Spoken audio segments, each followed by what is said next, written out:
Bonjour, bonsoir à toutes et à tous et bienvenue dans la F2M Toulouse. Bonjour et bonsoir à tous ceux aussi qui nous écoutent en podcast. On est ensemble pendant une heure pour parler du Toulouse Football Club, la composition de cette feuille de match, la 312e. Dans les buts ce soir, c'est notre gardien des réseaux sociaux et de la vidéo. C'est Vincent. Comment il va, Vincent ? Et ça va super, désolé, je suis en train de régler en même temps.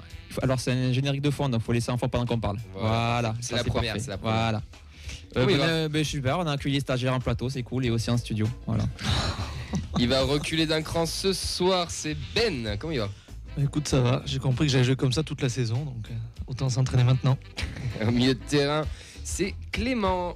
Comment il va ? Eh ben très bien messieurs dames, pardon. Je profite de mes dernières minutes de jeu avant de passer officiellement arbitre, comme ça a été annoncé tout à l'heure, donc voilà.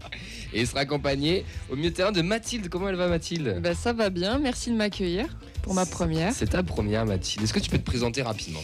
Eh bien Mathilde, qu'est-ce que je fais ici ? J'ai joué au foot pas mal, un D2 à l'époque, et fin de carrière, donc je me reconvertis.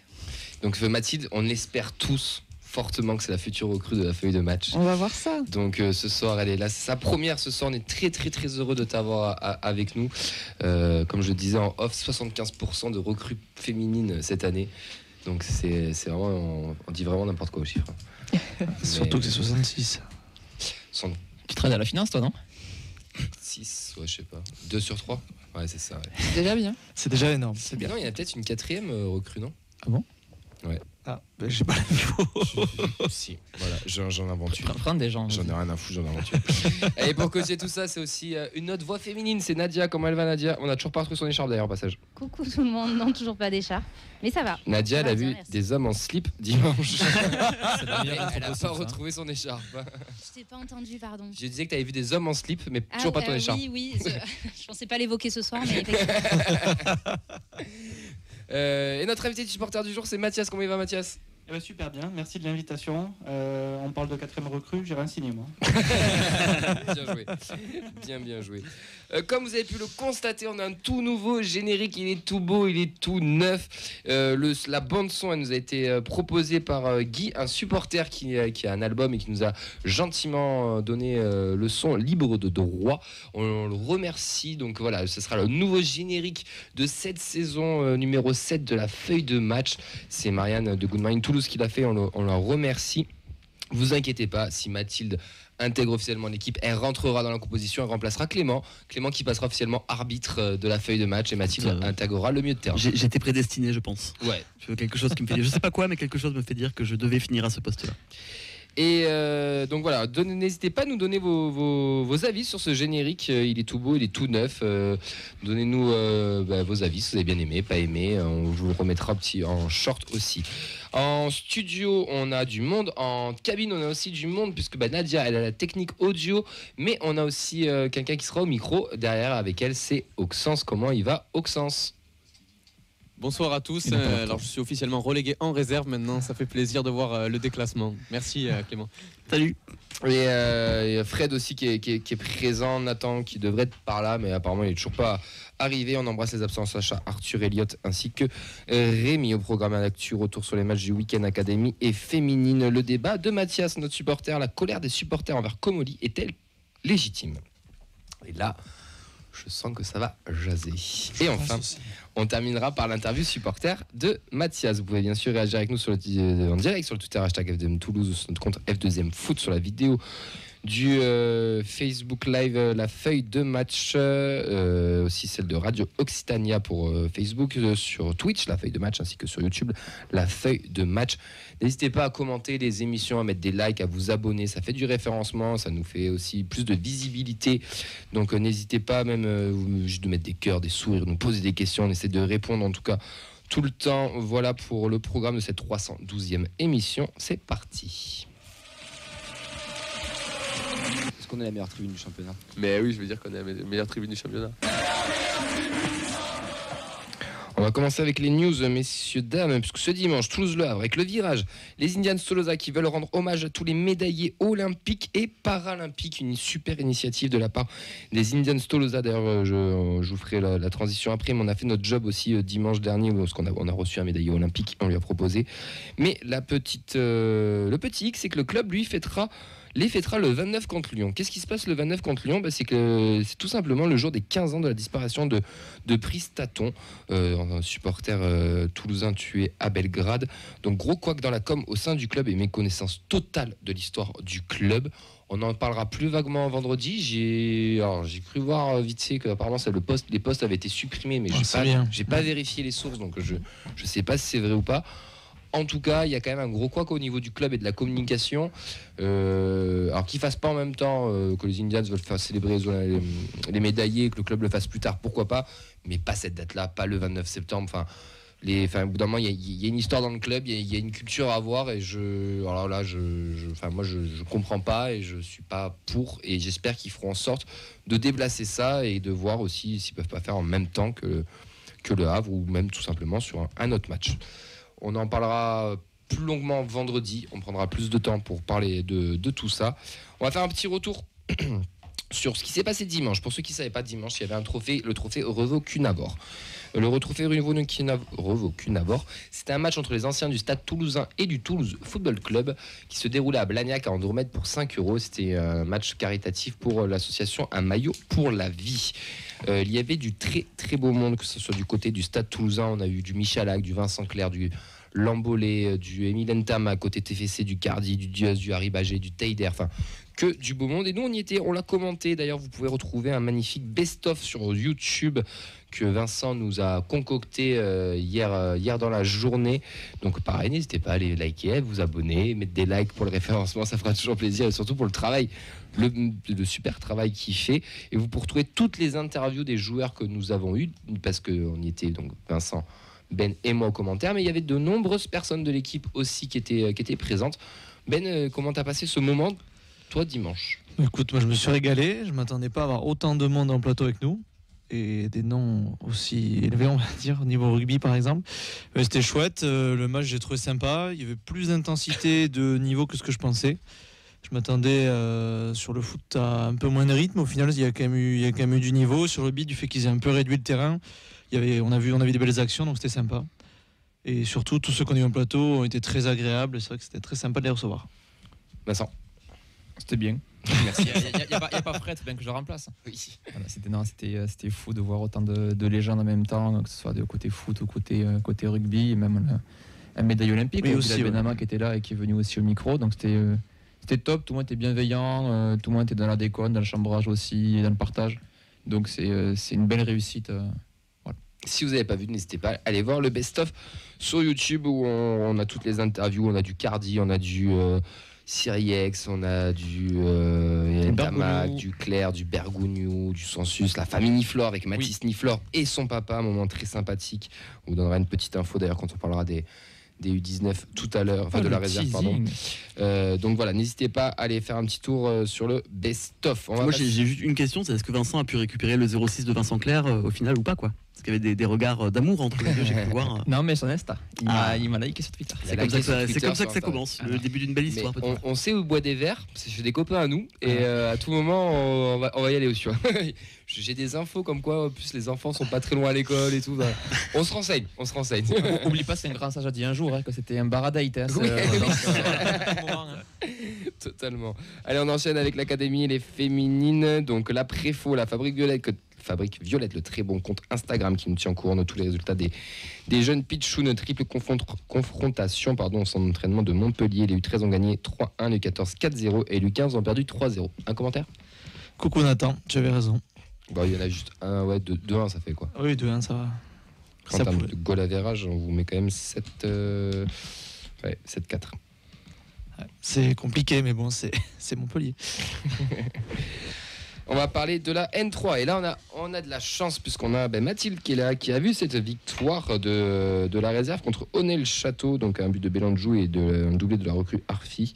On est 3e au classement. Mais Mathilde, qu'est-ce que tu as pensé de ce match, toi qui l'as vu samedi, qui était au Stadium ? C'était intéressant. J'étais allé voir l'année passée, la saison passée, la N2. J'étais allé voir un match. Donc j'attendais à voir un peu la même chose. Ouais, l'effectif a un peu changé, jeune toujours.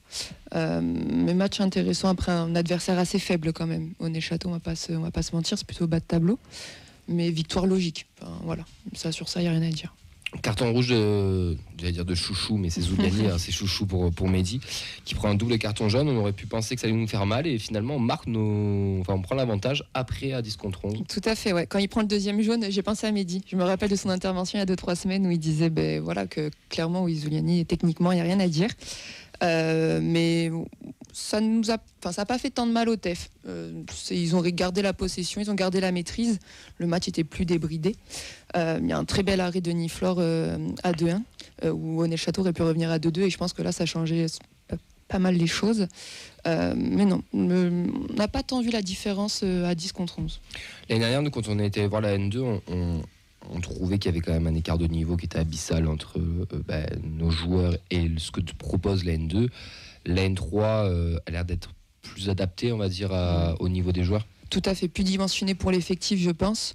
Après, j'ai quand même été déçu sur la qualité technique globale de l'équipe par rapport à ce que j'avais vu en N2. Oui, c'était jeune, etc., mais ça proposait des choses dans le jeu. On voyait vraiment des schémas de passe, des actions construites, etc., et de la qualité technique. Là, dès l'échauffement, déjà, j'ai eu un peu peur. Ah oui, tant que ça. Ouais, vraiment. Donc tu dirais qu'il y a une petite baisse une génération un peu. Oui, est-ce que je suis tombée sur le mauvais match parce qu'on est le château, etc. C'est possible aussi. Hein. Mais qualité technique globale, j'étais un peu déçu. Doublé d'un nouvel recrue, Arfi, qui est arrivé apparemment comme le gros potentiel, le gros crack qui quitte Bordeaux et qui vient chez nous. Il rentre, il met doublé, il nous offre la victoire. T'en as pensé quoi, toi, sur ses premières impressions? Eh bien, je trouve belle preuve de personnalité parce qu'il rentre, penalty, il prend le penalty, il le met 2-1. Je trouve que déjà il faut le faire. Ouais, de ouf. Et ensuite 10 contre 11, je peux pas trop juger parce qu'on l'a pas trop vu, il a pas touché énormément de ballons. Par contre, il a une occasion, il la met quoi, donc efficace. Ouais, c'est clinique, Voilà. C'est un vrai numéro 9. C'est ça. Profil complètement différent avec Beliandjou au même poste, ça a rien à voir. Ouais, c'est ce que j'allais te demander comme question. Tu vois, parfait. Fred nous disait en off qu'il a des copains bordelais qui apparemment le regrettent et que c'était vraiment le joueur à suivre. Donc à voir. En tout cas, nous il arrive, il m'a doublé. C'est bien pour lui, c'est des bons débuts tout aussi. Tout à fait. Pour il vaut mieux ça, oui, c'est clair. Je pense qu'il pouvait pas rêver mieux. Tu as des tops, des flops sur ce match? Les tops, Niflor et Arfi. Et les flops, la pelouse. Parce que vraiment, au bout de 20 minutes, déjà, j'ai l'impression qu'il y avait des taupes sur le terrain. Donc c'était gênant. La qualité technique globale, comme j'ai pu le dire. Et puis Zuliani. Parce que oui, techniquement, il est au-dessus. Enfin, il n'y a rien à dire. Mais là, il prend 2 jaunes bêtes parce qu'il se frustre sur des duels avec des adversaires. Et si on se projette un peu et on estime qu'un jour, peut-être, la Ligue 1 ou quoi... si sur chaque tampon il commence à s'énerver, ça va être compliqué, quoi. C'est le constat qu'on avait un petit peu. Ce que dit Mehdi d'ailleurs, c'est qu'il est un peu trop foufou, qu'il va falloir qu'il progresse mentalement. Il est toujours à fond. En fait, quoi qu'il arrive, il est à 200%. Qu'on gagne, qu'on perde, qu'il est nul, qu'il est rien, il est à 250%. Mais du coup, des fois, ça donne ça aussi. Alors qu'on le voit techniquement, un terrain comme ça, c'est là aussi où tu vois la différence technique entre les joueurs et c'est celui qui survole. Voilà. Mais bon, si dans l'attitude, c'est dommage. À se canaliser peut-être après, parce que ça reste un bon potentiel aussi. Top, tu as parlé de Niflor. Et Mathis Niflor, il aurait jamais dû jouer ce match, messieurs dames, parce qu'en fait, il était sélectionné avec les U19 de l'équipe de France pour le tournoi de Limoges. Et est-ce que vous savez pourquoi il n'est pas allé au tournoi de Limoges? Ben, est-ce que tu sais pourquoi? Oui. Dis-moi. Je peux pas le dire. Mais si, t'as... J'ai les bandes son, si tu veux. Non, écoute, il a fait un choix que je trouve très bien. C'est qu'il devait passer, je pense, les rattrapages du bac. Non, le bac. Ou son bac directement, je ne l'ai pas demandé. Il devait passer son bac et donc sa maman lui a dit mieux vaut le bac, mon grand, qu'aller faire un tournoi à Limoges. Donc c'est très bien. Je pense que c'est vraiment lui qui a décidé ou c'est plus sa mère ou son père? Je pense qu'il a été fortement aiguillé. Et papa avait l'air d'hocher la tête. Papa, alors, on a eu l'info ce dimanche quand on lui a demandé, parce qu'on était étonné de le voir dimanche au tournoi. On lui a dit écoute, Mathis, tu devais pas être en équipe de France. Il nous dit non, je dois passer le bac. Voilà. Et on lui a dit alors. Déjà des convocations, quoi. Mais c'est bien, il sécurise. On lui a dit tu le sens comment? Il a dit ça va le faire. On a posé la question à papa. Le papa à côté, on a posé la question, il a dit c'est un sujet qu'il vaut mieux éviter si vous voulez pas qu'on se fâche. Ça sera donc le débat de cette deuxième partie de l'émission. C'est ça. Juste petite parenthèse d'ailleurs sur Mathis. Moi, ça y est, c'est chouchou. Moi, je l'annonce déjà, mais il a fait bonne impression quand on l'avait vu à Blagnac face à Pau. Mais là, encore une fois, dimanche, très souriant, abordable. Il a même reconnu des gens de l'équipe alors qu'ils ne nous avaient croisé qu'une seule fois. C'est vraiment... C'est chouchou. Voilà, et en plus, Bon gars, je pense, et il performe en plus sur la N3. On lui avait posé la question lors du match amical, est-ce que tu pensais être prêté pour acquérir du temps de jeu? Il a dit, mais hors de question. Genre, c'est mort. Genre, je reste là, je veux faire quelque chose ici. Donc, son objectif, c'est de s'imposer en réserve. Et après de travailler, puis de voir s'il ne peut pas grappiller quelque chose. De toute manière, c'est l'avenir, on le sait, et ça fait plaisir. En tout cas, merci Mathilde de nous avoir fait ce petit retour. Donc la N3 qui est 3e, les U19, qu'est-ce qu'ils ont fait, mon cher Vincent? Les U19, c'était compliqué, défaite 3-0 à Ajaccio face aux Gazélec, qui sont actuellement 9e du classement. Autre point positif, on va dire, score nul et vierge pour les U17, 0-0 face à l'AS Béziers, ils sont premiers au classement tout de même.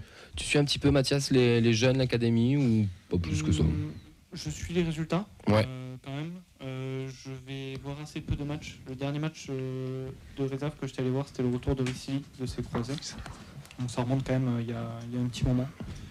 Mais sinon, ouais, je suis quand même... j'avais vu l'arrivée de Harfi de Bordeaux. J'en avais aussi entendu parler. Et voilà, il marque son doublé, donc très content. Hâte de voir ce que ça va donner. Ben ouais. Et Niflor, je trouve ça incroyable à Toulouse, comme on a de la chance sur la formation des gardiens. Là-dessus, on n'a aucun souci à se faire. Non, c'est cool. Bah ouais, parce que Guillaume, dans l'optique, allez, on va dire, même s'il reste 4-5 ans, tu sais que derrière, t'as un mec qui peut... T'es ambitieux. Quoi. Ouais. Bah, il est jeune. Ouais, 4-5 ans, c'est ambitieux. Il est jeune. Il a 19 ans, les gars. Oui, mais il est déjà 2 saisons, ça lui aura 3 saisons chez nous. On est européen cette année, donc il refait la saison des prochaines en tant qu'européen. Et après, la saison de plus, non? C'est pas comme ça que ça marche. Les féminines, et on a une bonne nouvelle puisqu'on a une sélectionnée en équipe de France, Vincent, en U19 féminine. Oui, pour moi de cours comme ça, j'adore. Ah pardon, c'est Mimi Tiburonien qui est sélectionnée en équipe de France U19 féminine. Elle est habituée aux sélections, c'est pas sa première, loin de là. Elle participera à un stage du 16 au 18 septembre à Clairefontaine. Et là, D2, tu la connais toi, Mimiti, ou pas d'ailleurs, Mathilde? Non, pas du tout. Parce que elle est jeune, elle est arrivée l'année dernière en plus. Et les gars, on dit plus D2, on dit seconde ligue. Vous allez vous faire taper dessus sur les doigts. Ouais, mais on dit plus on écrit plus TFC, TFC, on écrit TEFECE, mais on continue à l'écrire TFC. Tu sais, on est des boomers. La team vieux con, elle est en cabine là-bas, si tu veux la rejoindre. J'arrive, Fred. Merde, comme ça fait. Il arrive en plateau. Lui, il arrive vraiment. Bon, ça, je sais pas si c'est une bonne idée. Sur la seconde ligue ou D2, ce sont les filles, oui, je me suis perdu, les filles qui sont imposées 3-2 face à l'OGC Nice en match amical, le dernier match de préparation, parce que la passe sous Atamaniuk et Altung Kulak, putain, faut faire des cours d'orthophonie en plus à l'école aussi, ça va être sympa cette saison. Et comme vous en avez l'habitude, on a parlé au coach comme tous les mardis, on lui a demandé de nous présenter un petit peu l'adversaire, de nous analyser ce match, et sur le premier vocal, vous allez entendre, il nous analyse la première mi-temps et il nous présente l'OGC Nice. Ce week-end, c'était un match, le dernier de prépa, du coup, contre une équipe très expérimentée de seconde ligue. Ça fait déjà quelques années qu'elles sont là, que finissent dans les 5 premières places à chaque fois. Elles ont fini 4e l'année dernière.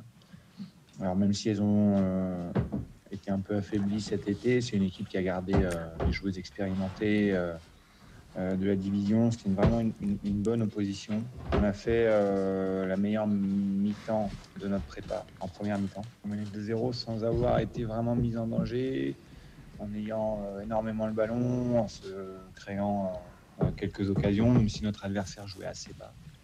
On va demander ensuite d'analyser la deuxième mi-temps sur le vocal numéro 2. On a mal géré le retour des vestiaires, en étant un peu naïve dans notre manière d'appréhender le regain d'énergie de l'adversaire, en continuant à prendre des risques dans un moment où peut-être il aurait fallu prendre un petit peu plus de marge. Donc c'est bien parce que ça va nous servir de leçon. C'est bien d'avoir des certitudes dans le jeu, mais les adversaires qu'on va rencontrer dans la saison vont forcément nous mettre davantage de contraintes que celles de l'an dernier. Donc il faudra s'adapter et c'est bien qu'on ait pris une petite tacle comme ça sur les 30 premières minutes de la deuxième mi-temps. Et malgré tout, c'est bien de gagner, puisque même si ça rapporte pas de points, c'est très bien de démarrer le championnat en ayant une victoire la semaine qui précède. Comme vous avez pu le constater, on a eu quelques petits échanges de micros, c'est parce que vous avez eu des petits sons un peu perturbés, mais belle action de Vincent qui a décidé de s'automuter pour laisser la parole à Mathias. C'est une belle action de sacrifice de sa part. Je lui passerai bien entendu mon micro pour qu'il puisse s'exprimer. On va passer surtout à la troisième question qu'on a posée, c'est le bilan de cette préparation. Qu'est-ce qu'il en a pensé? Est-ce que de l'extérieur on le trouve quand même assez bon? La préparation de manière globale s'est plutôt bien passée. Avant toute chose, c'était important d'abord de bien intégrer tout le monde, les jeunes qui arrivaient des U19 et bien évidemment les recrues de l'extérieur. Voilà, ça a été plutôt très bien fait, de manière assez facile et fluide. Sur le jeu, je dirais qu'on a été en progression constante sur l'utilisation du ballon. Je trouve que l'animation défensive était ce qui a marché le plus rapidement. On va forcément se confronter à la compète, à des équipes qui sont habituées à jouer à ce niveau-là depuis des années. Nous, on est promus. Pour beaucoup d'entre elles, elles vont découvrir la seconde ligue à une poule. Donc, c'est bien d'arriver en confiance, mais n'ayons pas trop de certitude puisque l'opposition sera forcément relevée chaque week-end à ce niveau-là. Et on lui a enfin demandé quels étaient les objectifs avant d'attaquer cette nouvelle saison. Pour les objectifs fixés, on va préparer chaque match, chaque semaine, pour gagner. L'idée étant de rester dans les valeurs de jeu offensif, de prise de risque, d'ambition, pour essayer d'emporter chaque match, malgré le fait que parfois les qualités intrinsèques des joueuses en face seront peut-être potentiellement supérieures à nous, mais on essaiera de jouer tous les matchs pour les gagner et d'essayer de faire le meilleur résultat possible en sachant qu'on n'a pas d'objectif fixé en amont du championnat. Ça va se faire étape par bloc de plusieurs matchs. On fera des bilans après chaque bloc pour savoir où on en est, ce qu'on peut viser. Mais les 5 premiers matchs de la saison, on va tous les préparer pour essayer de les gagner, malgré l'adversité en face. Je trouve ça très intéressant de se fixer des petits blocs de matchs pour voir. C'est-à-dire qu'ils ne savent pas trop non plus où ils vont mettre les pieds, ni la qualité qu'ils ont aussi. Enfin, je trouve que c'est pas plus mal.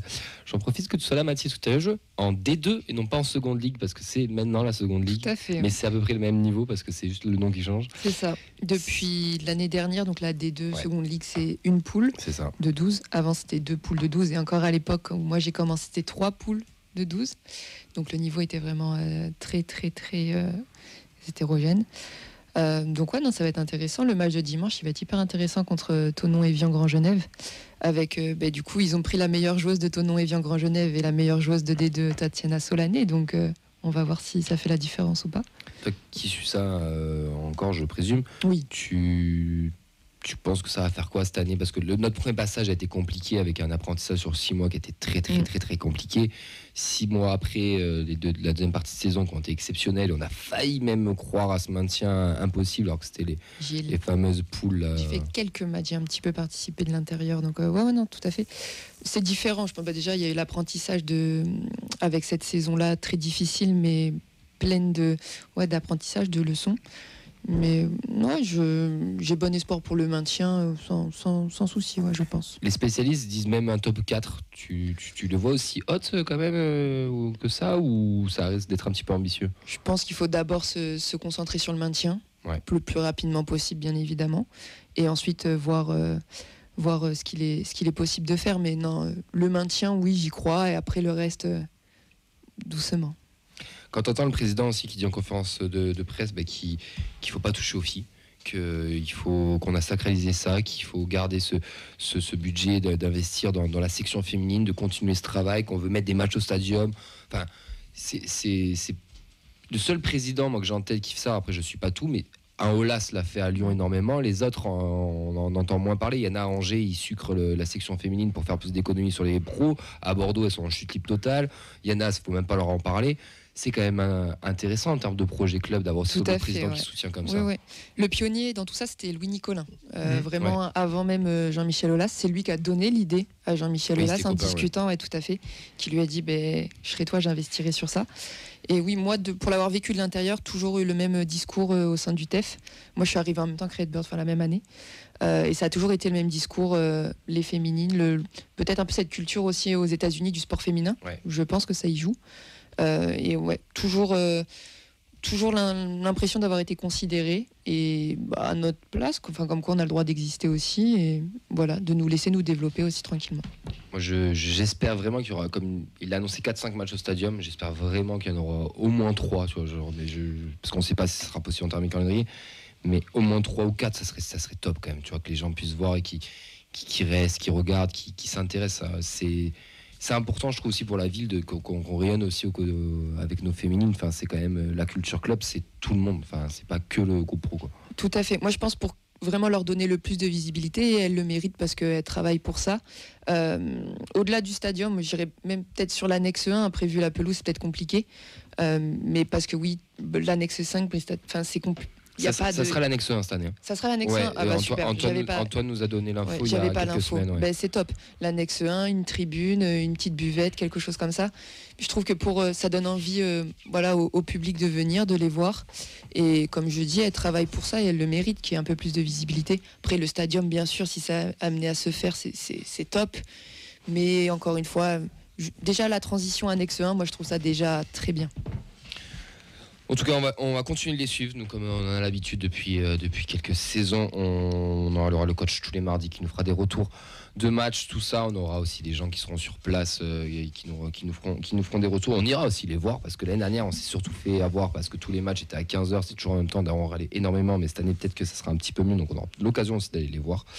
On termine pour être le point complet, c'est que la RN a gagné aussi 6-0 à l'extérieur face à Douai FC, donc le Grand Canal 4 et Clossé 2. Les U19 étaient au repos. On n'a pas eu d'infos. Voilà pour le point complet des féminines de l'académie.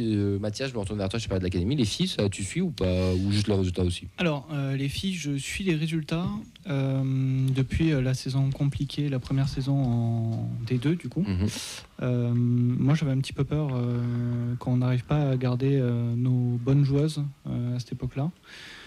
Je trouve que le TEF a fait un bon travail là, de recrutement sur cette saison. Je trouve ça incroyable qu'on ait réussi à garder Célène Altoun-Koulak, qui fait une saison incroyable. On descend, on arrive à la garder, elle porte le projet avec toutes les filles qui ont fait une super saison pour réussir à monter.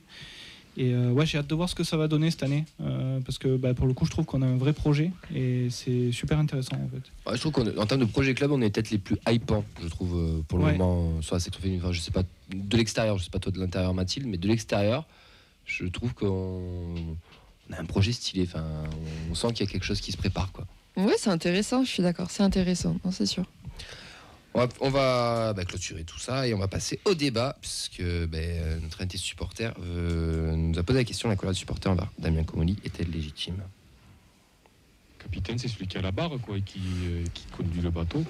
C'est à nous de décider qu'est-ce qu'on veut faire cette saison. Si on veut jouer le haut, si on veut jouer le bas. Et après, t'as les moussaillots. C'est ceux qui montent qui vont faire la différence. C'est tous ensemble, aujourd'hui, on va chercher un résultat.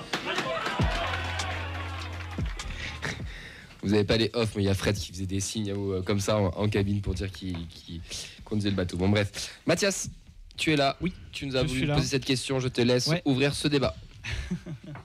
Alors, déjà, pas de chance. J'ai eu l'idée de ce débat le jour de l'élection. Je suis le président de notre Ligue française de foot professionnel.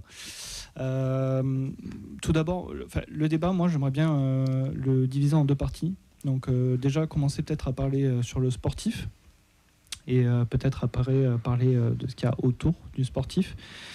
En fait, moi, par des formations professionnelles, parce que je suis un ingénieur, j'aime bien me poser de temps en temps pour faire un bilan, regarder les résultats de ce qu'on a fait sur l'année, par exemple. Et Comolli, après chaque défaite, notre cher président, je vois passer beaucoup de Comolli dehors, on en a marre, on n'a jamais droit au bonheur, etc., etc. Si on fait... Alors, je vais commencer par orienter peut-être un petit peu le débat, mais si on se pose 2 secondes, qu'on fait le bilan depuis son arrivée au club, après on verra, parce que pour le coup, moi je suis un jeune supporter, je supporte le TEF depuis pas si longtemps, comparé à certains invités que vous avez reçus dans l'émission, mais si on fait le bilan depuis son arrivée au club, on a quand même un titre de Ligue 2, une victoire en Coupe de France, et Toulouse a quand même vécu beaucoup de soirs magiques depuis son arrivée au stadium et pas que. Donc voilà, sportivement, est-ce que vous trouvez que depuis son arrivée, sa présidence est une réussite au club?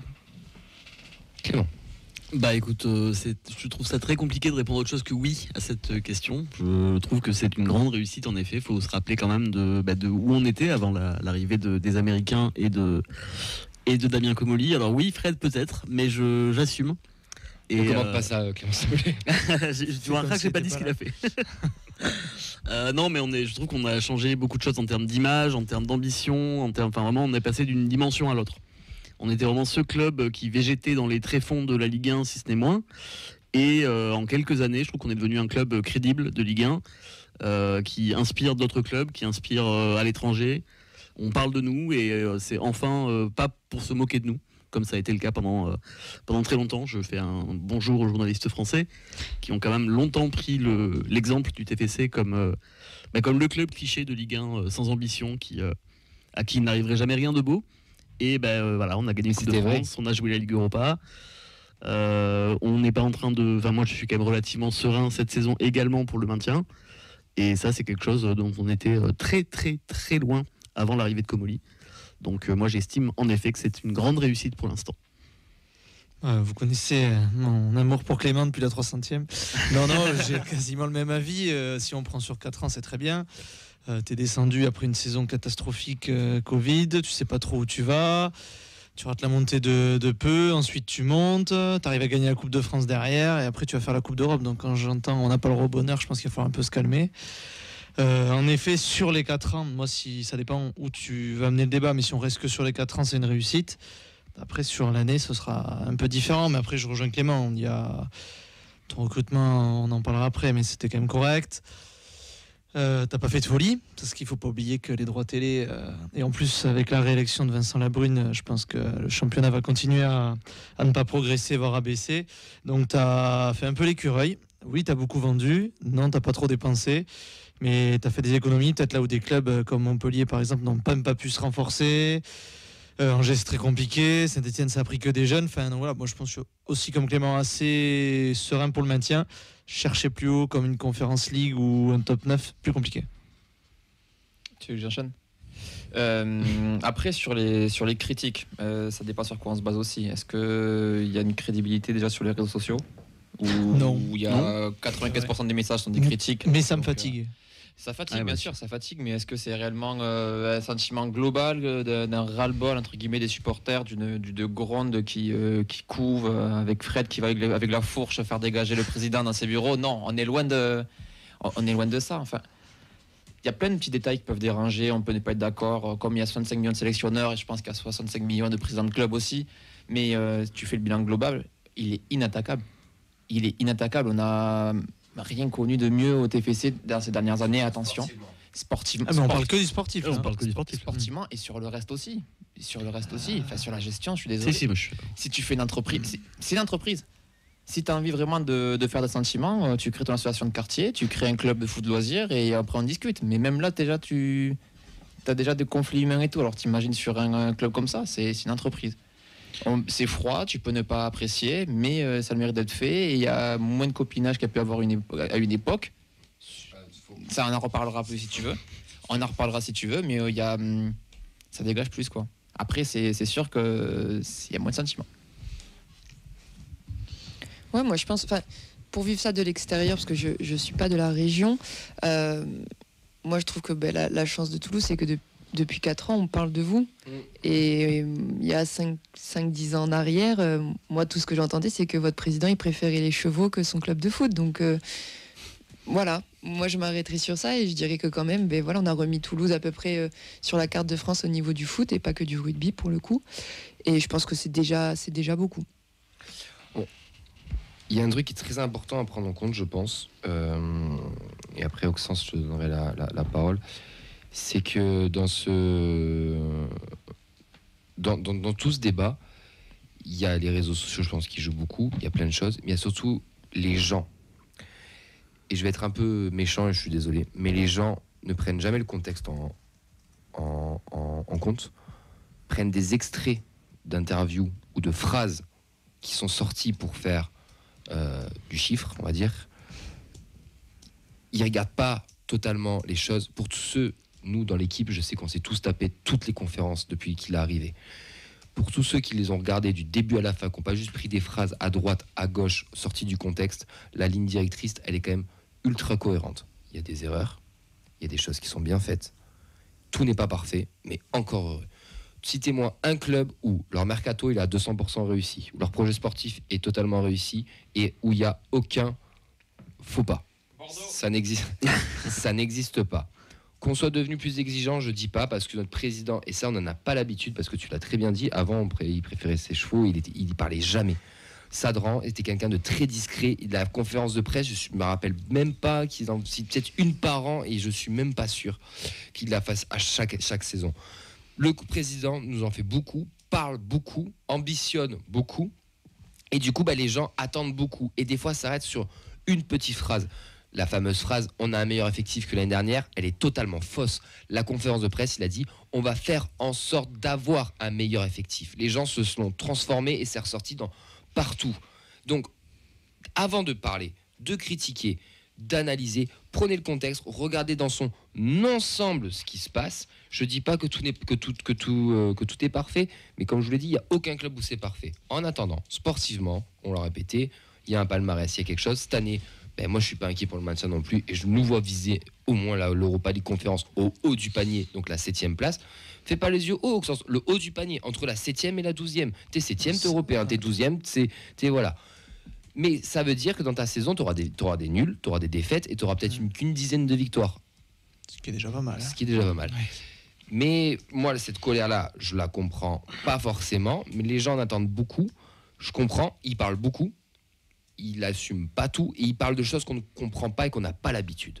Moi j'ai plein de discours avec des potes. On est ambitieux. Depuis quand le TEF est ambitieux ? Ça fait 25 ans putain déjà que je supporte le TEF. Il n'y a jamais eu d'ambition dans ce putain de club. Et d'ailleurs, je vous renvoie à la 200e quand on reçoit monsieur Alain Casanova qui nous le dit clairement que même le président de l'époque n'avait pas l'ambition d'aller chercher plus loin. Il le dit lui-même en tant qu'ancien coach que quand ils étaient 8e, il n'y avait pas quelqu'un qui leur mettait la pression pour aller plus haut. Donc là, on a un mec qui est ambitieux, qui veut faire un grand stade, qui veut faire du chiffre, qui veut arrêter de vendre ses meilleurs joueurs, qui veut faire des autres rentrées d'argent, donc faire des hospitalités, acheter son stade ou un truc amphithéotique, je sais plus comment on dit. Enfin, il veut tout révolutionner. Ah ouais, nous le petit supporter lambda toulousain, on comprend pas là, ça nous fait peur et je peux l'entendre aussi. En cabine, ils sont en train de faire un mini débat déjà entre eux, mais c'est à vous de jouer si vous voulez répondre. Auxence, tu voulais pas intervenir ? Si, nous t'écoutons. Alors si, moi j'ai entendu tous vos arguments pour Damien Comolli, mais j'aimerais bien apporter un petit peu de nuance de mon côté, parce que c'est vrai qu'en tant qu'abonné, quand même, on peut regretter ces derniers temps la disparition quand même de certains avantages. Je pense par exemple au flocage offert, la bodega qui n'existe plus. Là encore, il fait plutôt beau, donc ça va, mais bon, quand on sera en plein hiver, je pense qu'on aurait apprécié d'avoir un petit endroit un petit peu au sec. Ou sinon aussi la carte d'abonnement physique. Je peux te couper ? Oui. Parce que l'abonnement physique, je suis d'accord. Sur la bodega, il y a un projet comme au Stade Toulousain, mais c'est la mairie qui bloque. Ouais, mais bon, il y a un projet bodega. Opérationnel rapidement. Non, mais là c'est pas. Si t'as le stade, que tu dois gérer ton stade, on l'aurait déjà notre bodega. Comme on gère pas notre stade, que c'est la mairie, ça prend du temps, etc. Donc, je veux bien l'entendre, mais attention, petite nuance. Oui, mais sur ce que je veux dire, c'est que nous, malheureusement, on va être impacté par ce délai. Totalement. Et cet hiver, s'il fait moins 15 et qu'il pleut, on ira au parking. Oui, il y a une différence entre supprimer et mise en pause. C'est quand même pas la même chose. Donc là, on parlerait plus d'une mise en pause avec une réouverture potentielle, quelque chose qui ressemble. C'est pas la même chose que perdre l'avantage complet. Ta bodega, là, elle part dans elle part dans les hospitaux, dans les loges. Okay. Il l'a expliqué dans la conférence de presse. On est ceux qui génèrent le moins d'hospitalité, le moins de revenus sur les loges. Okay. Donc il faut qu'on gagne de la place. Après, non, dommage. C'est économique. Ensuite, pour rebondir sur ce que vous avez dit, pour revenir un petit peu sur les gens qui critiqueraient Comolli, même si je pense que il y a plus de critiques envers Carles que Comolli à l'heure actuelle. Non, mais c'est vrai, je dis non parce que je trouve qu'il n'y a pas tant de monde que ça qui réclame la tête de Comolli. C'est plus la tête de Carles que Comolli pour le moment.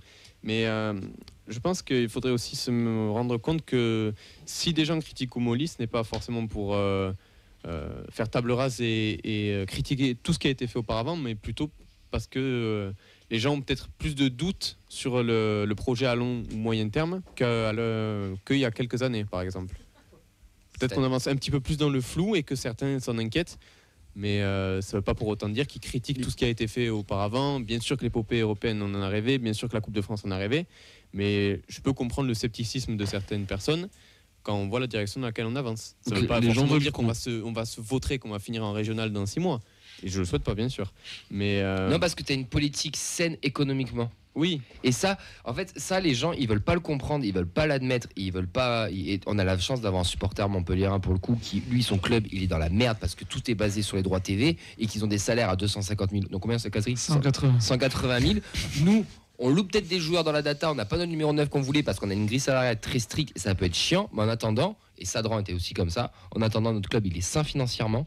Et on sera jamais dans la merde par rapport à ça. Et ça, tu compares aux clubs qui boxent dans notre catégorie à nous, c'est-à-dire les clubs de milieu / bas de tableau Ligue 1, en tout cas en termes de budget, et on est quand même sacrément mieux lotis qu'eux, et on est entre de meilleures mains, je pense, et on est un des clubs dans cette classe-là, entre guillemets, on est un des clubs les plus stables de la Ligue 1, et rien que ça, moi je trouve que c'est quand même... Enfin, je trouve qu'on passe à côté très vite, et qu'on évacue aussi le mérite qu'a pu avoir le président Comolli là-dessus. Mais le sportif rentre en jeu. Le fait de ne pas avoir gagné au stadium depuis longtemps, aussi. le fait de ne pas ramener des points, etc. De dire je joue l'Europe et on doit faire mieux, on vient Montagnier parce qu'il faut la data nous a dit machin, tu fais la même place, etc. Tu sais, les gens, ils vont pas chercher plus loin de ce qui se passe. Et je suis désolé, je fais un peu... c'est horrible parce que je suis en train de donner des leçons et c'est pas ce que je suis en train de dire, mais c'est dans le sens, faut prendre tout le contexte aussi. Le recrutement cette année, il est bon. Il est pas, on le jugera dans un an. Mais sur le papier, il est moins dégueulasse que certains. Mais t'as pas pris trop de risques. On a pris des joueurs que les clubs de notre calibre n'attirent pas. Je suis désolé, Joshua King, on a beau dire oui, c'est un joueur moyen de Première Ligue, mais c'est un mec qui a marqué sa 50aine de buts en Première Ligue, c'est un mec qui a 60 sélections dans une sélection qui n'est pas non plus un pays du tiers-monde. Enfin, c'est un calibre de joueur qu'on n'attirait pas avant, et deux, que les clubs de notre niveau, de notre championnat n'attirent pas du tout. Donc moi je trouve que c'est plutôt bien. Et sur le contrat, t'as pas pris un risque énorme, tu l'as pas signé 4 ans non plus. Et t'as un mercato cet hiver, faut mesurer un peu et on verra après le dimanche. Oui, complet. Oui, voilà. Enfin, moi, je veux rebondir sur ce que disait Oxens sur des choses qui ont disparu au stadium. C'est vrai que y a aussi les victoires. Et, c'est beau ça. C'est aussi en partie pour ça que il a raison. Je pense qu'il y a beaucoup de colère. Enlève ton micro et lâche-le de la table. Et tu sors. Et ciao. Non, mais voilà, pour moi, c'est pas. Si on met, c'est pas Comolli qui coche le nom de Gabriel Suazo ailier droit contre Marseille au dernier match. Je trouve que la direction dans laquelle, la direction que le club prend est vachement rassurante. Financièrement, je nous sens blindés en fait. On ne sait pas trop où va la Ligue 1, mais moi je me dis ouais, Toulouse, si les autres clubs font faillite, moi j'ai pas peur, honnêtement. Donc ouais, non, moi je suis plutôt content. Donc la colère envers Damien Comolli n'est pas forcément légitime alors? Non, pour moi non, pas du tout. Sportivement. Voilà, moi j'aimerais revenir sur ce qui est non sportif. Et moi je comprends qu'il y en ait qui s'énervent sur sa com parce que des fois, en effet, on te vend du rêve et c'est le but c'est une entreprise. Et moi j'ai beaucoup de mal avec ça. Quand on m'enfume comme ça et on me sort des... Je sais pas, il arrive toujours à trouver une pirouette pour te sortir des infos, pour te sortir des stats, et c'est vrai que moi ça me gonfle un peu. Il a ce côté-là, mais après voilà, après je pense que c'est pareil dans la boîte, c'est pareil dans tout, mais moi j'ai beaucoup de mal avec ça. On le sait qu'il est comme ça depuis qu'il est arrivé. Mais moi j'aime pas ça. Voilà, il est un peu fanfaron, tout ça, tout ce que tu veux, on aime ou on n'aime pas, mais je trouve qu'en termes de com d'un président de club, il est balèze quand même, parce que quand tu compares au guignol, au peintre qu'il y a eu dans certains clubs de Ligue 1, qui disait des dingueries à longueur de journée, moi je trouve que franchement Damien Comolli, ça va quoi. Alors oui, il peut être agaçant, parce qu'il a ce côté hyper arrogant, tout ça, même moi, Moi, premier degré, quand je regardais la conférence de presse, il m'a agacé un petit peu, quoi. Heureusement qu'il est sympa et qu'il fait des blagues avec les journalistes de temps en temps pour faire redescendre le truc, mais il a ce côté arrogant, on le sait. À partir de là, moi, en fait, ça m'énerve parce qu'à chaque fois qu'il prend la parole, il se prend des torrents pas de haine, mais s'il prend pas la parole, on lui met des torrents aussi. Moi, c'est ça. Dans les deux cas, il paye. Mais du coup, tu comprends pas. Il faut qu'il fasse quoi, du coup? S'il parle pas, les gens gueulent. S'il parle, les gens gueulent. Au bout d'un moment, ça va, quoi. Éternel insatisfait. Ouais, mais ça, je trouve que c'est une tendance dans le foot en général et qu'on voit bien entendu dans nos supporters à nous, c'est qu'on a tendance à cracher dans la soupe. Et moi, je trouve que la soupe, ces dernières années, elle était quand même plutôt bonne. Alors peut-être pas au stadium, mais en tout cas au niveau du club. Et ça m'agace un petit peu parce que ça y est, on a joué la Ligue Europa un an, on va finir 3e tous les ans et jouer la Ligue des Champions. Non, ça marche pas comme ça. On a joué une Ligue Europa qu'on devait jamais jouer, entre guillemets, parce qu'on n'était pas programmé pour gagner la Coupe de France, je pense. Et on l'a joué et c'est tant mieux et ça fait de super souvenirs. Mais on n'a pas été ridicule. Et on n'a pas été ridicule, mais que les gens s'attendent à ce que là, en 2 ans, paf, on passe d'un club qui vient de Ligue 2 il y a 2 ans à un club qui va se qualifier pour la Coupe d'Europe chaque année. Il faut arrêter de déconner. Un club, ça se construit sur la durée. Et pour moi, c'est aussi la question du coach. Ça se construit sur la durée avec un coach à qui on a fait confiance. Et moi, ça m'énerve qu'au bout de 2 matchs nuls, on demande la démission de ce gars-là, entre autres. Il veut révolutionner beaucoup de choses et ça prendra du temps. Il faut laisser du temps. Et pour le moment, ce qu'il fait, c'est quand même. Les idées sont pas forcément si mauvaises que ça. Et c'est quand même. Enfin, je trouve qu'il y a quand même. On a quand même passé un step, encore une fois. Dans le sens qu'on a des réactions. Je pense qu'il y en a beaucoup, non ? Ouais, il y a beaucoup de réactions. J'en avais une intéressante que je voulais vous lire en particulier qui mélange un petit peu le sportif et le non sportif. Donc c'est Tolosa qui venait sur Twitch. Sportivement, rien à dire. Sur le fond, il y a des choses qui me plaisent pas. L'organigramme hyper resserré où désormais 3 personnes décident de tout, dont 2 qui connaissent pas le ballon et font des choses qui font grincer des dents. L'exemple type, l'histoire des abonnements en fin de saison dernière. On verra bien ce qui arrivera, mais sportivement et financièrement, on est bien, comme dirait l'illustrissime Fred. Ouais, c'est compliqué. Après, de toute façon, on sera jamais, pleinement satisfait, j'ai envie de dire. Il y aura toujours des critiques, il y aura toujours des gens pour parler, et nous les premiers d'ailleurs. En début d'émission, on l'a dit. Alors, coup de com' là, sur Lyon, c'est totalement désastreux et ça rejoint un peu l'avis de CC Tolosa qui sur l'organigramme, sur le copinage ou pas d'ailleurs, mais sur le fait qu'il manque un peu de monde aussi. Il y a beaucoup de choses qui sont dites, il y a beaucoup d'ambition. Il y aura toujours des choses à dire. Oxens, vas-y. Non, je voulais rebondir sur le fameux coup de com' contre l'OL, mais je ne sais pas si on a le temps. Tu as 2 minutes. J'ai 2 minutes. Non, on en parlait en cabine. Je pense que c'est plus de la précipitation qu'une vraie méconnaissance du sujet, parce que je pense qu'ils ont été court-circuités par les Indians. Et l'idée de se dire, bon, allez, on va essayer de caler ça le plus vite possible. Et bon, la seule date qu'il y avait jusqu'à présent, c'était l'OL. Et peut-être qu'ils se sont rendus compte après coup que c'était le coup de Brice. Non. Moi, je pense que c'est de la précipitation. Plus que de la méconnaissance. Non, c'est zéro culture club. Les mecs, ils viennent pas de Toulouse, ils savent limite pas qui est Brice. J'en suis sûr et certain. C'est zéro culture club. Là, tu peux pas mettre ça le 29 septembre sur le match. Tu vois, le 29 septembre, tu dois savoir que c'est l'hommage à Brice. Il y a pas on a voulu court-circuiter les Indians ou pas. Tu le sais, point barre. Enfin, après, je suis peut-être un peu trop. Non. Mais c'est de la culture. C'est de la culture club. C'est un truc super important. Ça tribune porte son nom. Ça chante tous les week-ends en hommage à lui, etc. Enfin, évidemment, je sais pas. Puis il le dit si bien. Il adore ses supporters. On est exceptionnel. Respectons-les. Mais ça, je pense pas que ce soit le président. Ça, je pense que c'est plus la com. Ils se sont trompés. Après, s'ils font un mea culpa et qu'ils machinent, on verra bien. En tout cas, on en parlera plus longuement, je pense, vendredi. Mathias, est-ce que tu veux ajouter quelque chose à tout ça ? Ouais, pour clôturer, peut-être que je suis délusionnel dans ma take, comme disent les jeunes, mais pour moi, Comolli, dans quelques années, s'il reste au club, il y a moyen que ça devienne le Jean-Michel Aulas du TFC. Il est arrivé avec des nouvelles méthodes de travail.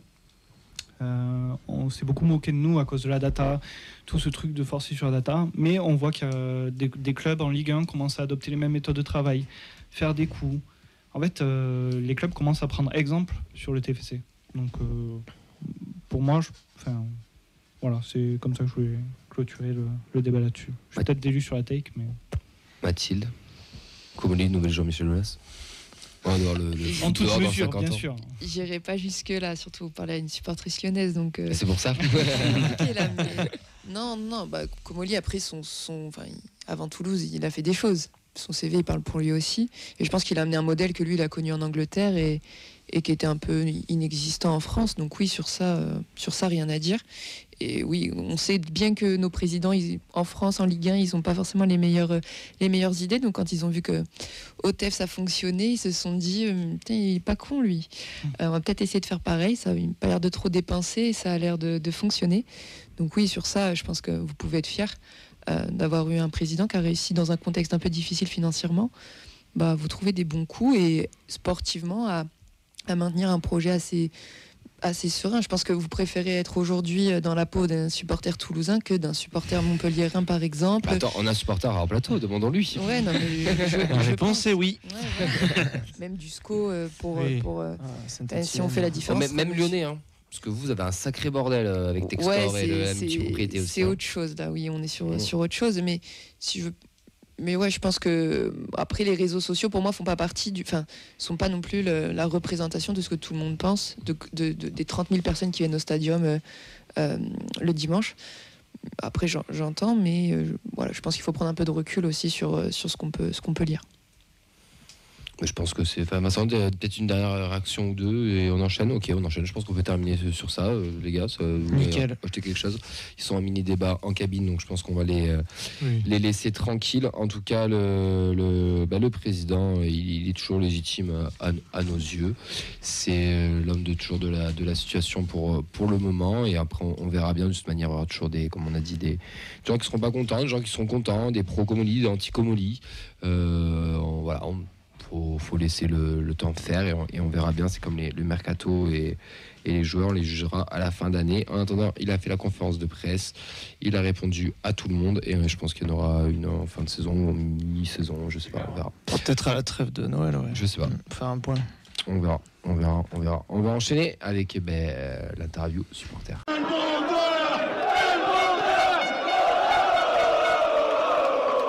Elmander dans la surface.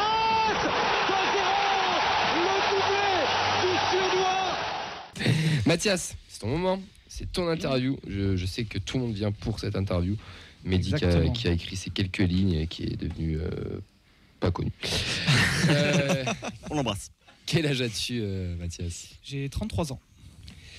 Comment es-tu devenu TFC ? Alors, c'est une histoire un peu rigolote parce que la plupart des gens que vous recevez sont supporters du TEF depuis longtemps, ça se construit en famille. Et bien pas du tout. Ma famille, pas du tout le foot de base. J'étais à un bar à Toulouse avec des potes à moi, dont un pote qui suivait bien le TEF. Et on parlait foot. Je sais plus comment le sujet arrivait sur la table. C'était l'époque où on venait de rater la montée en L1 sur le match contre Nantes. Et il me dit, franchement, tu devrais passer au stadium. Il se passe un truc. On est en Ligue 2, il y a un public qui commence à se construire. C'est vachement sympa et tout.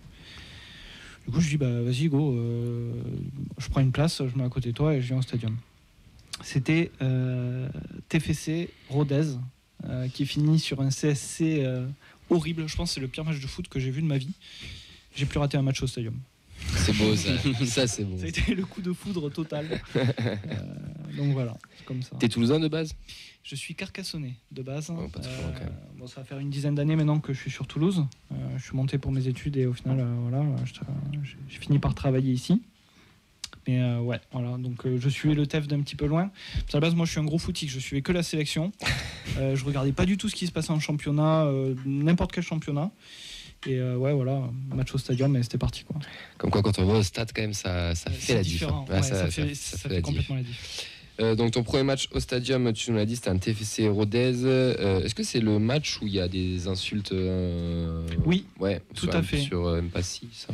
Ouais, c'est ça. Alors moi j'étais en honneur sud à l'époque, donc j'ai pas spécialement entendu. C'était un individu isolé, merci. Ouais, et en fait ça m'a même pas marqué sur le match. Alors que le CSC. Et ton meilleur souvenir en tant que supporter, c'est quoi ? Fallait dur cette question. Comme beaucoup, je dirais la finale au Stade de France. C'était quand même incroyable parce que j'avais amené mon papa.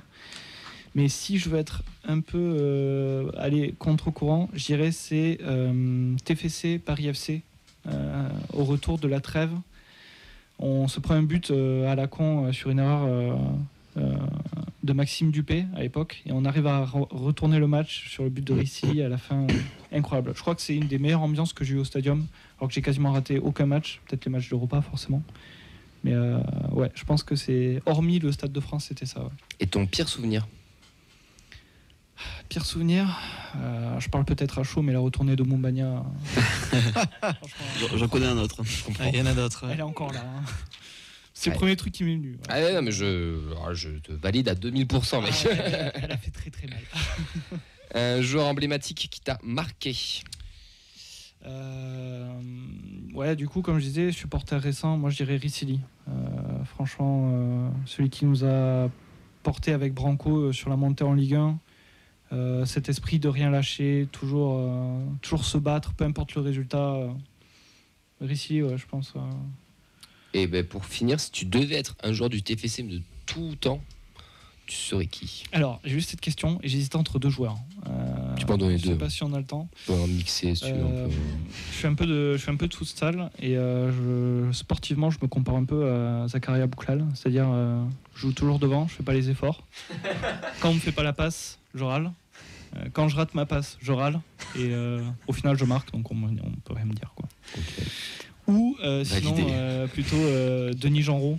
Le mec de l'ombre qui va faire les efforts. C'est pas du tout les mêmes profils. Ouais. Ah ouais, c'est le grand écart. Là, le mec de l'ombre qui prend toujours la balle pour l'équipe, qui va faire un sprint de 30 mètres et grâce à lui il va y avoir but, mais c'est pas lui qui marque. Donc on s'en souvient pas. Ouais, c'est original, c'est original. Ben, merci beaucoup Mathias. Merci à vous pour l'invitation. Avec grand plaisir. Et bien voilà, on va terminer cette émission, on va la terminer à l'heure, mais c'est fantastique. Je crois que c'est la première fois qu'un mardi on va finir à l'heure. C'est totalement génial. Il faut mettre le générique normal. Une générique de fin normal, comme d'habitude. C'est les premiers surprises qu'on soit à l'heure, mais ils n'étaient pas prêts. Mathias, ça s'est bien passé pour toi? Ouais, parfait. Juste du coup, pour la 4e recrue, vous avez préparé un contrat ou... Ouais. C'est un contrat bénévole où tu dois ramener des bières tous les mardis et les vendredis. Okay. À consommer avec modération, bien sûr. Mathilde. Super. J'ai appris en plus que j'allais être milieu de terrain, certainement. Oui. Si j'étais défenseur, donc moi j'aime bien les promotions comme ça me va. Je peux te mettre 6 si tu veux. Super, génial. On joue sur un 4-3-3 point de basse. Donc, ça me va tout à fait. Je pense que je peux remplir le rôle. Bah, parfait. Et tu auras de la marge de manœuvre, je siffle pas beaucoup. Je suis plutôt rugueuse, donc ça me va. On va remercier en cabine Nadia, Auxence et Fred. Enfin, Fred, je sais pas si on le remercie, mais bon. Expéditif. Merci. Il est pas bien. Clément, merci à toi aussi. Avec plaisir, merci à vous. Merci à toi Ben. Merci beaucoup. Merci à Vincent. Merci Camille. Et merci à toutes celles et celles qui nous suivent. Vous êtes de plus en plus nombreux et nombreuses. On vous en remercie. N'hésitez pas à nous dire si vous avez aimé le générique. Il est tout beau, il est tout neuf. Voilà, on se retrouve nous vendredi. On fera un gros point sur les internationaux. On fera d'autres débats, la preview aussi du match face au Havre. On vous fait de gros bisous. On vous souhaite une très très belle soirée. On vous dit à vendredi. Je me permets un petit cliffhanger. On parlera de Saïd Amoulic. Oui. Une fois n'est pas coutume. C'est vrai. Il a réussi à le placer. Ouais, n'hésitez pas à mettre des commentaires si vous êtes d'accord ou pas d'accord. Proposez-nous des petits coms. N'hésitez pas à liker tout simplement. Et nous suivre sur les réseaux. Il y a le best-of de dimanche aussi à aller voir avant que ça parte en couille. Je vous laisse. Ciao.